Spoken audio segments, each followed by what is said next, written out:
আমরা বিয়ে বাড়ি পৌঁছে গেছি, চলে এসেছি। এই যে পিছনে বরের গাড়ি, বড় চলে এসছে রীতিমতো।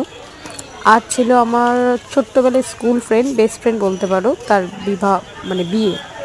তো আমরা বিয়ে বাড়িতে গেছিলাম, গেটটা কত সুন্দর সাজিয়েছে। আমরা আস্তে আস্তে ভিতরে ঢুকলাম। ভিতরে চা কফি সবাই খাচ্ছিল, আর আমি এই যে ভিডিও আর ফটোশ্যুট করতে ব্যস্ত ছিলাম।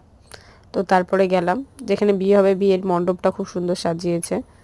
এখানে এত ব্যস্ত সবাই, বউয়ের সাথে ফটোই তোলা হয়নি, সবাই এত ব্যস্ত ছবিই তোলা হয়নি।